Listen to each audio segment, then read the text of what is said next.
نحمده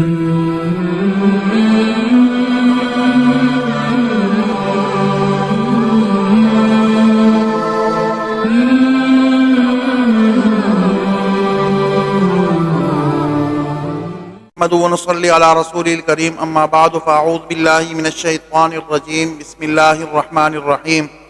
وما ارسلناك الا رحمة للعالمين صدق الله العظيم۔ کیوں چاند میں کھوئے ہو الجھے ہو ستاروں میں، کیوں چاند میں کھوئے ہو الجھے ہو ستاروں میں، آقا کو میرے دیکھو قرآن کے سپاروں میں۔ جبریل امی بولے سدرا کے مکی بولے، جبریل امی بولے سدرا کے مکی بولے، ایسا نہ کہیں دیکھا لاکھوں میں ہزاروں میں، صلی اللہ علیہ وسلم۔ آپ علیہ الصلوۃ والسلام کی ذات اقدس اس جہاں کے اندر ربیع الاول کے مہینے میں تشریف لائی ہے۔ آپ صلی اللہ علیہ وسلم کی پیدائش سے قبل اللہ رب العزت نے پچھلی کتابوں کے اندر آپ کے علامات اور آپ کی نشانیاں تفصیل کے ساتھ ذکر کی تھیں۔ جب آپ صلی اللہ علیہ وسلم کی عمر 40 سال کی ہوئی اور آپ غار حرا میں جا کر اللہ رب العزت کی عبادت کیا کرتے تھے، تو جب 40 سال کی عمر مبارک آپ کی ہوئی تو حضرت جبرائیل علیہ الصلوۃ والسلام آپ کے پاس تشریف لائے اور سورہ علق کی جو پہلی 5 آیتیں ہیں، اقرأ بسم ربک الذی خلق خلق الانسان من علق اقرأ وربک الاکرم الذی علم بالقلم علم الانسان ما لم یعلم، یہ آیتیں نازل ہوئی تو حضرت جبرائیل علیہ الصلوۃ والسلام نے آپ کو ان آیتوں سے پہلے اپنے سینے سے لگایا۔ حضرت جبرائیل علیہ الصلوۃ والسلام چونکہ تمام فرشتوں کے سردار ہیں اور آپ نے پہلی مرتبہ حضرت جبرائیل علیہ الصلوۃ والسلام کو دیکھا تو آپ وہاں سے جب گھر تشریف لائے تو آپ نے حضرت خدیجہ رضی اللہ تعالی عنہا سے فرمایا کہ زملونی زملونی، مجھے کمبل یا مجھے چادر اڑا دیں۔ اور اس کے بعد حضرت خدیجہ رضی اللہ تعالی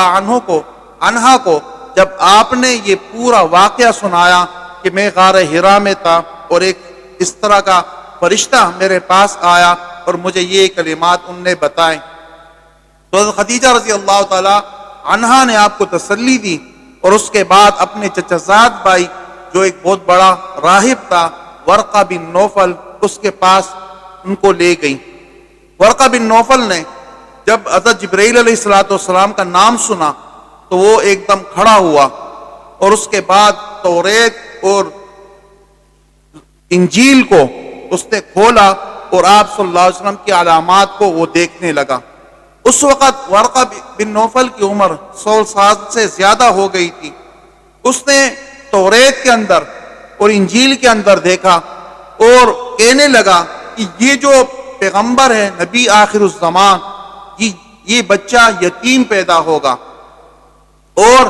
اس کے بعد یہ بچہ فقیری کی حالت میں اپنی زندگی گزارے گا اور اس کی کفالت اللہ رب العزت خود کریں گے۔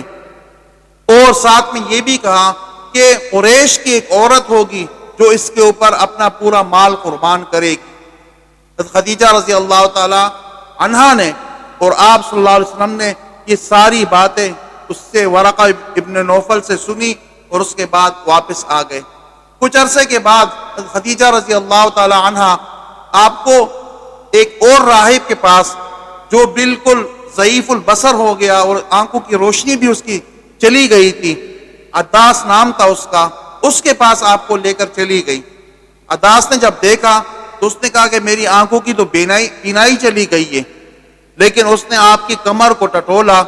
اور اس کے بعد جب مہر نبوت کو دیکھا تو اس مہر نبوت میں سے ایک ایسا نور چمکا کہ عداس گر کر بے ہوش ہو گیا اور ہوش میں جب آیا تو قدوس قدوس کا نعرہ لگا کر اٹھ کر بیٹھ گیا۔ اور اس کے بعد اس عداس راہب نے یہ پیشن گوئی کی کہ آپ بالکل وہی ہیں جس کی بشارت حضرت موسیٰ علیہ السلام نے حضرت عیسیٰ علیہ السلام نے اپنی قوموں کو دی تھی، اور توریت اور انجیل میں آپ کا ذکر ہے اور آپ ان انبیاء میں سے ہیں، سابقین انبیاء اکرام نے جنہوں نے آپ کے آنے کی اس دنیا کے اندر اپنی امتوں کو بشارتیں دی تھی، اور ساتھ میں یہ بھی کہنے لگا داس کہ آپ صلی اللہ علیہ وسلم بڑی رحمت لے کر آئے ہوئے ہیں اور آپ بہت خوش قسمت انسان ہیں، اور ساتھ میں یہ بھی کہا ایک وقت آئے گا کہ آپ کے شہر کے لوگ اور آپ کے مکہ کے جو لوگ ہیں وہ آپ کو آپ کے شہر سے بے دخل کرنے پر آپ کو مجبور کر دیں گے۔ یہ ساری علامات